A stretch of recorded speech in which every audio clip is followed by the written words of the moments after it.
Senior most leader, రాష్ట్ర మంత్రిగా, PCC చీఫ్గా, ఎమ్మెల్యేగా, ఎమ్మెల్సీగా పాలిటిక్స్లో ఆయన మార్కే వేరు. ఉమ్మడి రాష్ట్రంలోనే ఆ నేత పేరు సీఎం రేస్లో వినిపించిందంటే ఆశ్చర్యపోనక్కర్లేదు. ఇక వైసీపీ ఓడినప్పటి నుంచి మండలిలో అన్నీ తానై అపోజిషన్ని నడిపిస్తున్నారు. అలాంటి వైసీపీ కీలక నేతకు పెద్ద పరీక్షా కాలమే నడుస్తోందట.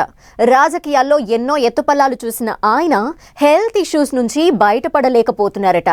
ఈ పరిస్థితుల్లో రాజకీయమా, ఆరోగ్యమా అనేది తేల్చుకోలేకపోతున్నారట. ఇంతకీ ఎవరా నేత, ఏంటా ప్రాబ్లం?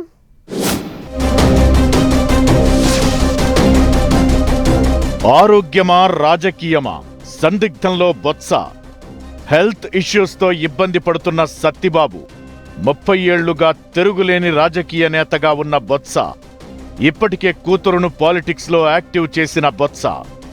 ఉత్తరాంధ్ర రాజకీయ యవనికపై మాజీ మంత్రి, శాసనమండలిలో ప్రధాన ప్రతిపక్ష నేత బొత్స సత్యనారాయణది ప్రత్యేక ముద్ర. రాజకీయాల్లో ఆయన మార్క్ స్టైల్, దూకుడు మాస్ లీడర్గా గుర్తింపు తెచ్చింది. కాంగ్రెస్ పార్టీలో ఆయన ప్రయాణం ఆయనకు ఓ ప్రత్యేక గుర్తింపును తీసుకురాగా, ఆ స్వాగ్ ఇప్పటి వైసీపీలోనూ కంటిన్యూ అవుతోంది. అందుకే ఎన్నికల్లో బొత్స ఓడినా ఆయన్ను ఎమ్మెల్సీని చేసి మరీ శాసనమండలి ప్రధాన ప్రతిపక్ష నేతగా ప్రత్యేక హోదానిచ్చి గౌరవించింది వైసీపీ అధిష్టానం. పదవికి తగ్గట్లుగానే శాసనమండలిలో తన రాజకీయ చతురతను ప్రదర్శిస్తూ కూటమి ప్రభుత్వానికి బాగానే సవాల్ విసురుతూ వచ్చారు బొత్స. అప్రతిహతంగా రాజకీయాల్లో దూసుకుపోతున్న బొత్సకు తరచూ అనారోగ్య సమస్యలు వెంటాడుతుండడం ఆయన అభిమానులను కలవరపెడుతోంది. వైసీపీలో యాక్టివ్ రోల్ ప్లే చేస్తున్న టైంలో ఇటీవల బొత్సకు బ్రెయిన్ స్ట్రోక్ అంటూ వచ్చిన వార్తలు ఒక్కసారిగా కలకలం రేపాయి. ఆయన చికిత్స పొందుతూ క్షేమంగా ఉన్నప్పటికీ పూర్తిగా కోలుకోవడానికి కొంత టైం పట్టొచ్చని అంటున్నారు. అయితే బొత్సకు అలాంటి సమస్య రావడం ఇదే ఫస్ట్ టైం కాదు. గతంలో పలుమార్లు ఇలాంటి హెల్త్ ఇష్యూస్ ఫేస్ చేయడం ఆయన అభిమానులను ఆందోళనకు గురిచేసింది. రాజకీయాల్లో ఎన్నో ఎత్తుపల్లాలు చూసిన సత్తిబాబు ఇప్పుడు మరో పరీక్షా కాలాన్ని ఎదుర్కొంటున్నారా అన్న చర్చ సాగుతోంది. కొంతకాలంగా ఆయన ఆరోగ్య పరిస్థితులపై వస్తున్న వార్తలు ఫ్యాన్ పార్టీ కేడర్లో ఆందోళన కలిగిస్తున్నాయి. గతంలో ఆయనకు పెరాలసిస్ వచ్చింది. ఓపెన్ హార్ట్ సర్జరీ కూడా అయ్యింది.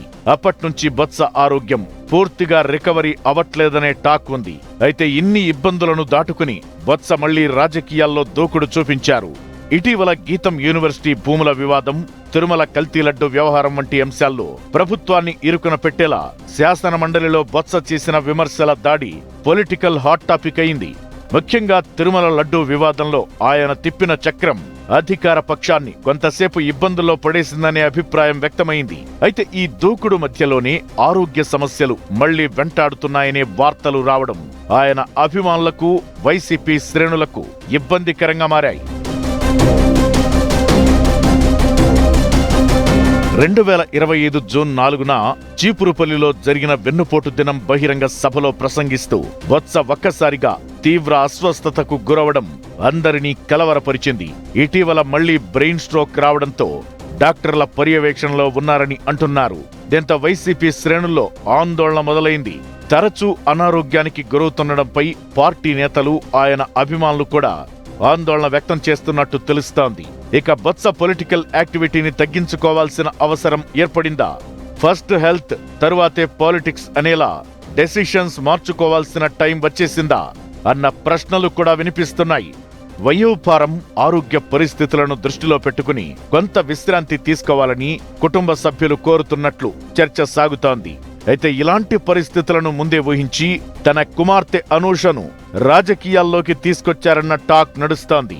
కొంతకాలంగా బొత్స రాష్ట్ర రాజకీయాలపై ఫోకస్ పెట్టారు. చీపురుపల్లిలో అనూష తిష్టవేశారు. నియోజకవర్గంలో విస్తృత పర్యటనలు చేస్తూ తన ఇమేజ్ ను పెంచుకుంటున్నారామె. ఈ నేపథ్యంలోనే బొత్స భవిష్యత్ రాజకీయాలపై డౌట్స్ వ్యక్తమవుతున్నాయి. ఒక పక్క అనారోగ్య సమస్యలు, మరో పక్క కుమార్తె యాక్టివ్ పాలిటిక్స్ తో బొత్స ఇకపై యాక్టివ్ పాలిటిక్స్ కు దూరంగా ఉంటారన్న ఊహాగానాలు మొదలయ్యాయి. బొత్స ఆరోగ్య పరిస్థితిపై వైసీపీ అధిష్టానం కూడా సమాలోచనలు జరుపుతున్నట్లు సమాచారం. శాసనమండలి ప్రధాన ప్రతిపక్ష హోదాను మార్చే యోచన చేస్తున్నట్లు కూడా టాక్ వినిపిస్తోంది.